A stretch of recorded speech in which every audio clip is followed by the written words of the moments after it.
Hello there. Before we get started on today's episode, I'd like to ask a short favor. If you're interested in either of the two books that I have written and am about to release, head on over to my website at theanxioustruth.com/books. There you can learn about both books, one of which is free, and you can get on my mailing list to be notified when each book is released and how you can get it. I would really appreciate that. Okay, let's get rolling. All right, what's up, dudes and dudettes? Drew here. I'm not going to do the usual because the podcast is going to have a new name very shortly. We're going to be The Anxious Truth, so stay tuned for information on that. With me in the conference room today is my buddy Joe Ryan. What up, dude? Hey, Drew, what's happening?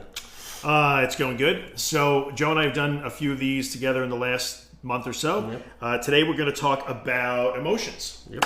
Right? The idea of like expressing emotions while you're in the recovery process. You're dealing with panic, agoraphobia, panic attacks, that sort of stuff. And a lot of the times people that I deal with, I'm taking the emotion out of the equation for them, like really making it super dry and mechanical and engineer-like. And then they run into days where they just feel sad or emotional. And sometimes they're not sure what they're supposed to do.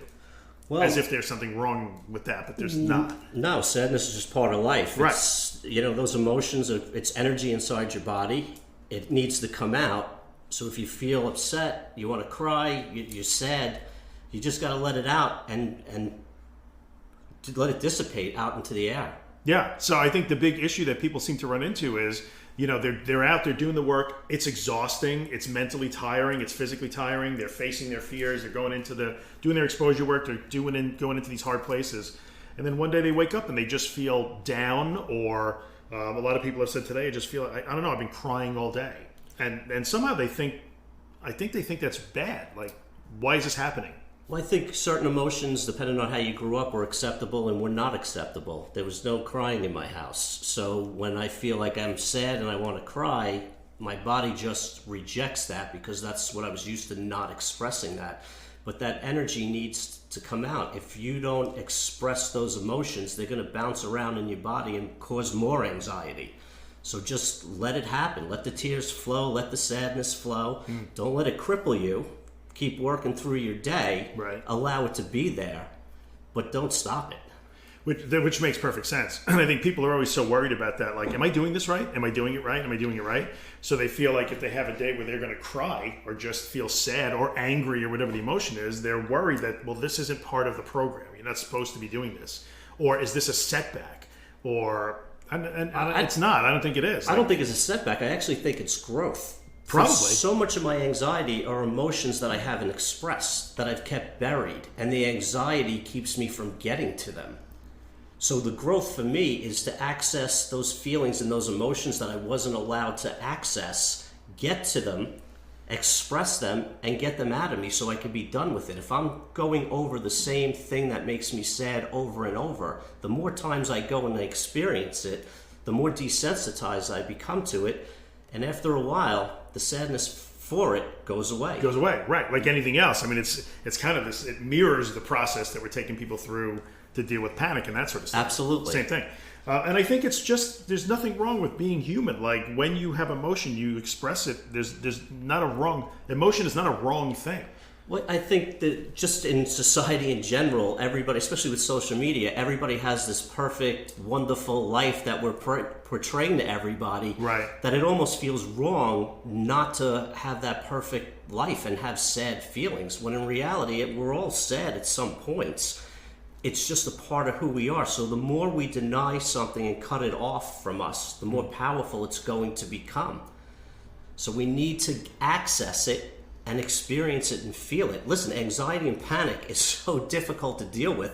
For me, being sad or upset or crying is easy because I can't control it. It comes out. Yeah, just let it happen, and that's fine. And there's a calm and a peace after you have that emotional discharge. You would think, and I think that's probably also even like a relief valve from the other stuff. So maybe you're in the middle of the exposure work and you're doing the work and you're out there and working hard and you have an emotional day. Maybe you have an emotional day because something happened.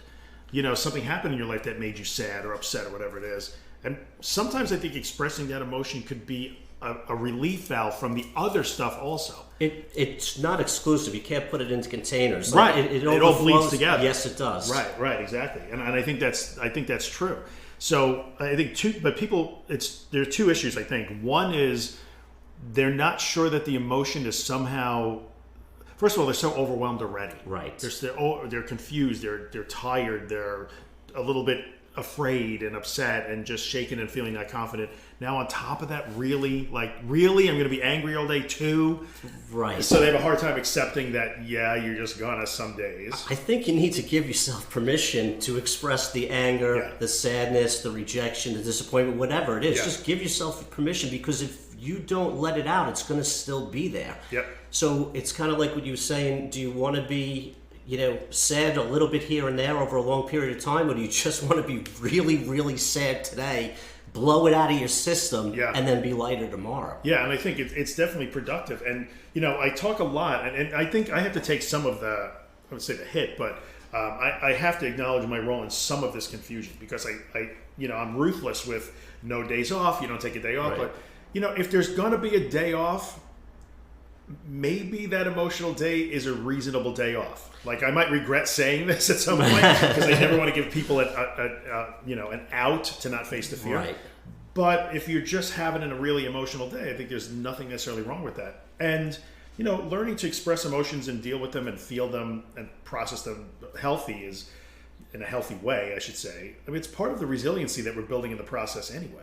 I think the way you get stronger is not by avoiding or pushing in the way. The way you get stronger emotionally is actually feeling it and experience it. If I allow myself to be sad over and over, but I pay attention to it, I build up a strength to it. So if I'm sad about some specific event, if I keep reliving that and expressing it and getting that sadness out, eventually that sadness comes out of me, and I'm not storing it somewhere deep inside of me so far away. Right, which makes perfect sense. And it's going to fester. And just the same way that we say if you try and avoid the fear and the panic, it's only going to get stronger. I think the same thing holds true with the emotions. Absolutely. So just holding them down isn't going to help you at all. I feel like keeping the sadness in makes me more emotionally heavy than trying to keep the anxiety and panic in. Probably right, because I think emotion is something that is truly it's just the way we react, and I think it gets confusing for people, because I'm talking all the time about how it's not how you feel, it's your reaction, and right. they get confused and think, oh well, I'm feeling all this emotion, I'm supposed to focus away from it, I'm supposed to distract from it, I'm supposed to not react to that too. I'm only ever saying you're not supposed to react to the irrational, intrusive thoughts or the panic symptoms. But if you're feeling sad, it's okay to react to that. Like, be sad, cry, whatever you do.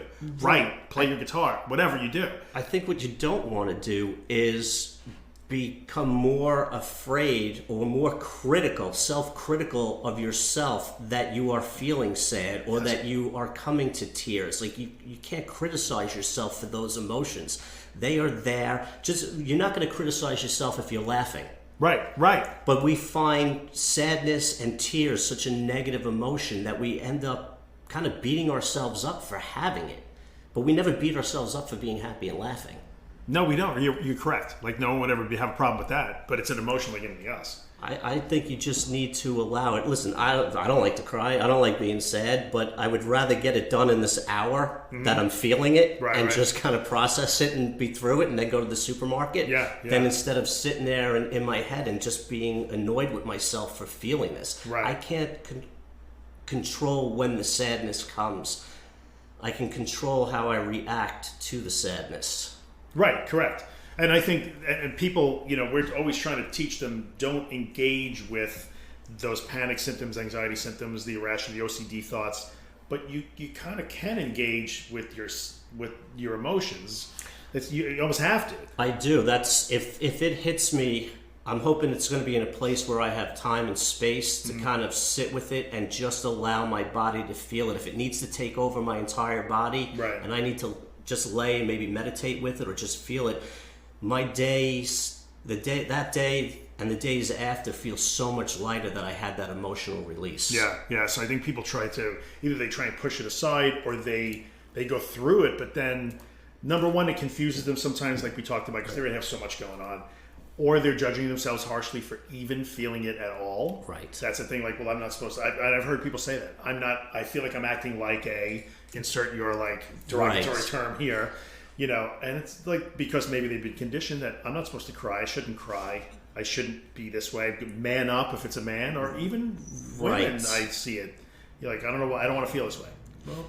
And I think that's part of the problem, right? Everybody walks around pretending we have this great, perfect life, and we always have to be happy and smiling. Right. But in reality, there's so many more emotions, but we keep those in the dark, and we only keep the positive stuff in the light. It has to kind of be integrated. And if it was more socially acceptable to be sad and not beat yourself up for it, right. The world would be a better place because we'd all have that sadness relief and we'd be under less tension and less anger. Good to go. It's so funny, that little 30-day video series that I did for the business. Right. I did one that was called It's Okay to Be Sad. Like, why do we spend so much time thinking, well, here's how you cheer yourself up? Well, sometimes you don't have to. Well, just look at social media. Everybody's smiling with the perfect life. Like, just be sad if you have to be sad. And this goes true for, I think, almost any emotion, whether it's sadness, anger. I'm sure sometimes people are carrying out regrets or resentments, and sometimes they come up.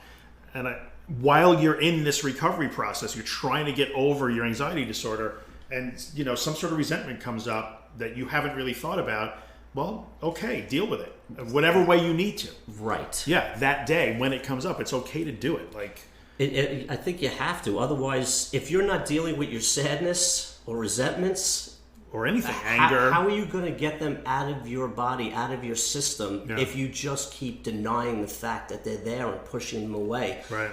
We're allowed to be sad, even though society tells us we're not. Or sometimes maybe your parents have told you weren't allowed to express emotions. Well, I think we all grew up in a place where certain feelings were definitely acceptable and others were not. You grew up in the 50s. Men were not allowed to be weak, were not allowed to cry, and that got passed down to generation. So we just cut off at that point.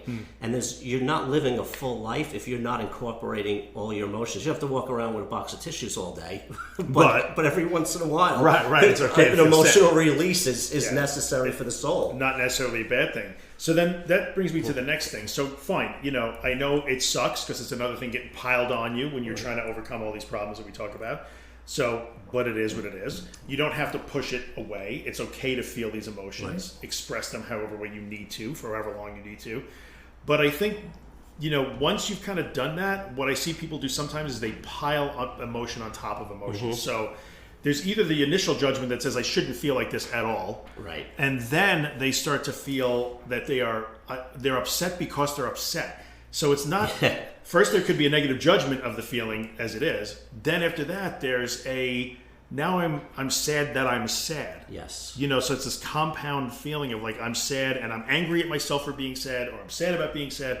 So the only thing that I would say that you probably have to be careful about doing is you don't want to make an emotion stack of pancakes here. You end up judging yourself for the feelings you're having, and you have no control over them. So I woke up sad the other day. There was no specific reason, and I found myself a little annoyed because it was a beautiful day. I wanted to go enjoy myself, and the more I fought the sadness and tried to get out of it, the worse it had gotten. It was almost like quicksand. The more I was struggling to get out of it, the deeper I was sinking. I finally just sat down and I said, you know what? I'm going to give myself an hour to feel sad and just feel it. I closed my eyes and then I could feel the energy inside me. My face started to heat up like a flushing, and then all of a sudden that sadness just kind of slowly melted away. Didn't have exactly the day I wanted, but it was way better than fighting my emotions. Right. No, way better. And I think sometimes the acknowledgement of the fact that like you're going through some, aside from the fact that you might be trying to deal with an anxiety disorder, which is hard enough to be dealing with, and for many people it becomes almost their full-time job until they're able to get back into the workforce or back to school or whatever it is. On top of that, there's the emotion that itself will bring out, so that could be an emotional process as it is. Then there's other things that happen in just your life. Like life is still happening while you're doing exposures at the supermarket. Life is difficult enough without the anxiety and the panic. Right. So we have all of this on top of it. And when you're managing and dealing with and overcoming anxiety and panic, that takes a lot of energy. Yeah. It leaves you with a lot less patience, a lot less energy to cope with other emotions that come up. And I feel like I can't just focus on the anxiety in the present moment. I also have to leave room to be available for joy, for sadness, for regret, for disappointment, for excitement. There's a whole spectrum of emotions. If I'm looking at anxiety 24/7, I'm ignoring a whole other part of my soul. Yeah.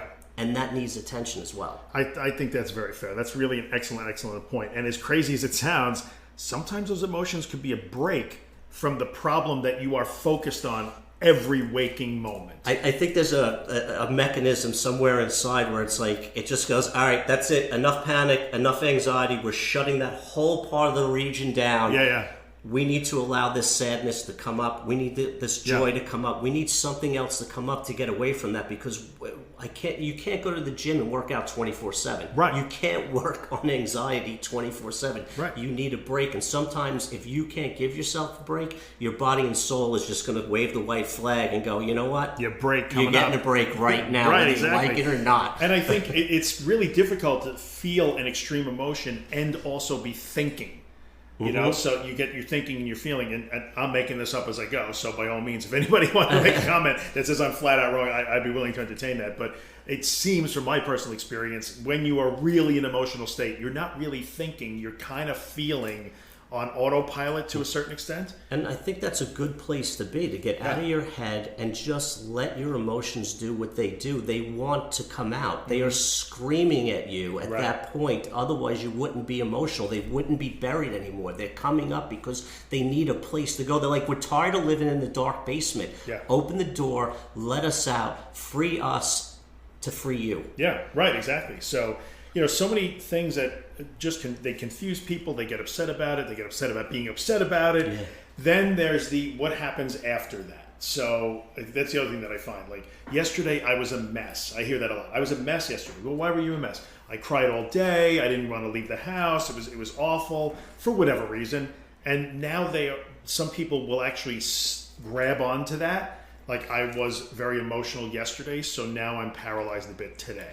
I think we should embrace and be happy that we had that emotional day, because obviously our bodies needed it. If we're going to fight it, beat ourselves up for it, carry it forward, just live it, be it, and let it be done. Yeah. And for me, it's like the calm after the storm. If I have a very emotional day, it wipes me out. I usually sleep really well, which never happens in my world. Right. And the next couple of days, I just feel emotionally lighter, and just let it when it comes up, acknowledge it. It should be a good thing, but we don't look at it as a good thing, but it's bad stuff leaving our body. Yeah, that which actually makes perfect sense. All of that does. And then people will wind up, either they hang on to it for the next day and they let it, they're going to just analyze it and that was wrong, I shouldn't have done it. So you got to let it go. Then there's the old, like, well, what if it happens again? Like, I didn't like that. And when you're dealing with overcoming an anxiety disorder, a lot of times you're so worried about how you're going to feel. Yeah. And that might be the mechanics of racing heart and that sort of stuff. Or it could be those intrusive, scary thoughts. Or it could be anything. You're so keyed into how you feel, like, well, that really felt bad yesterday. I hope it doesn't happen again today. I slip into, I don't do it as much anymore, but it used to be, I'd have like a couple of really good days, I feel good, and then I would have this day where it would just be overwhelming sadness, emotional. I felt like my world was closing in, and the thoughts in my head would be like, you're never getting out of this. You're never getting out of this. You have to go find mood alter, get out of this now, or it's going to be here forever. That got me nowhere. Sitting with it and just saying, it's a moment in time. It may be an hour, it may be 3 days, it may be 3 hours. I don't know, but this will pass. Right. Just like feeling good is going to pass at some point, and you're going to feel bad again. Right. It's a wave. It's ups and downs. You don't want a tidal wave. You just want some ripples. Yeah. But whichever ripple comes, the highs or the lows, it's going to pass. And I think it's so important to acknowledge that, people who are not dealing with these additional problems, panic, anxiety, whatever it is, OCD, have emotional days. Like what we would call normal people. Oh, I just want to be normal again. A lot of people are walking around angry and resentful and regretful and sad and all kinds of stuff all the time. They just don't put any special significance on it. They might not be dealing it in the most healthy way, but they're not afraid of it. They don't jumble it up with everything else. Right. You know, it's just part of living, and it's okay to just live sometimes. It is, and I think the weight of the anxiety and panic does wear us down, does tire us out. So people who don't suffer with it, it's easier for them to handle these other emotions because they're not dealing with a whole nother plate of stuff. Yeah, they're not like worn down already. Right. Yeah, exactly. And I think that's probably true. If you're working hard, you're trying to get past all this, you're a little bit raw, I think. Yeah, probably, that's a good word. Yeah, more likely to maybe have a quick temper and that sort of stuff. And I think, let's talk for a second before we wrap it up. I think about maybe the role of the people around us while this is happening. So, if your husband is pissing you off, or your girlfriend's pissing you off, or your kids are getting on your last nerve, like it's probably people will try to run away from that. Like, what's going to trigger panic? It's going to make me feel anxiety. Probably better to just say, hey, you know what? You're really being a douchebag right now. Can you please stop that and just let it come out? Right. Going about passive aggressive way is never going to work. Right. I mean, a good thing to say, like, when I have my kids and I get into a mood, I'll tell them, listen, I'm just having a bad moment. I'm going to go take a walk. I'm going to take a ride. I'll be back in a half an hour. Like, I just get out. I get a change of scenery. Even if I just sit in my car for a few minutes and just kind of breathe, clear my head, a half an hour away from everybody does me a world of good. Yeah. So I think you got to find a good way to incorporate those people into your life. You're not going to be able to hide from them. Nope. You got to be able to like proactively manage that relationship. I'm feeling like I've been panicky all day long, and now I'm just angry. So just say it, put it on the table. Give me 15 minutes. Give me whatever. And when you can be in tune with yourself, where you know what's going on and express it to somebody else, you build a trust with yourself, with your feelings, and a way of communicating it. If you can communicate in a healthy, calm, rational way instead of blowing up, you're going to get trust, hopefully, from the other person coming back. Right. But the trust within yourself to realize what's going on, realizing that this is not forever, and it will pass. Speaking it instead of acting it goes a long way. It probably does. And it gives you a little bit of that mastery to say like, hey, I figured that out. Right. I was able to communicate, not just, I'm a mess. And sometimes that's different too. So instead of telling everybody around you, I'm just a mess. I'm a mess today. Well, no, I'm feeling anxious today. I'm afraid today. And I'm also really sad today. Specific. So much better than just the blanket, I'm a mess today.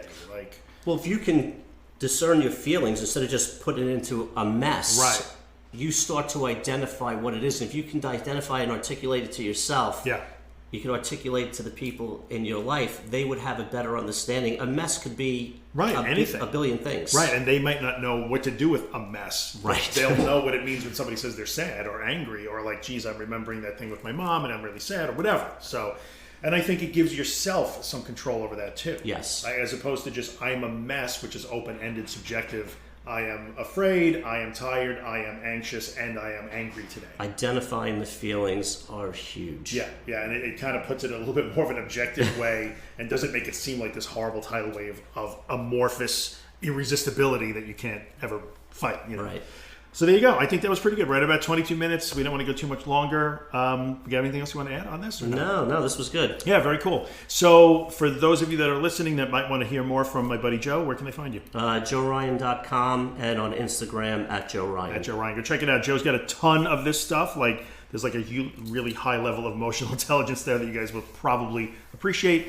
And I guess that's it. So if you have any comments or questions, leave them at I don't even know. It's just going to be on the website, I guess. It's audio. So leave them on the website. Or if you want to, and the name change is screwing everything up. But there's the Facebook group. I'll put a link for that, facebook.com, and I'll put a link for that. Yeah, you can message me on Instagram. That's the best place to get me. That's fine, I guess. So you can find me on Instagram. Just head to the website first. At this point, thatanxietyguy.com. Or it might be theanxioustruth.com down the road. But you'll find the episode there. You can comment, find me on social, whatever you want to do. If you have things to say, both of us will be happy to respond and answer and stuff. So thanks for coming by. We'll do the next one soon. All right. Thanks, Drew. Have a good one. See you guys later.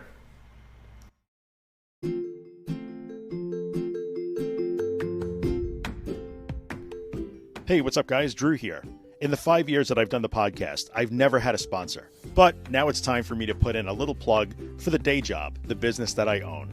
And that business is managed WordPress hosting. So if you have a website and it runs WordPress, and you'd like WordPress hosting that makes WordPress faster, more secure, and way easier than you ever imagined it would be, then check out Helix. You can find us online at imhelix.com. That's IAMHELIX.com. We took a long time to build Helix. I'm super proud of it. It works spectacularly. We take really good care of our customers, and I promise we would take really good care of you too. So if you're in the market for WordPress hosting that will blow your mind, check out Helix. I would appreciate the consideration. I thank you for coming by and listening, and I'll see you the next time.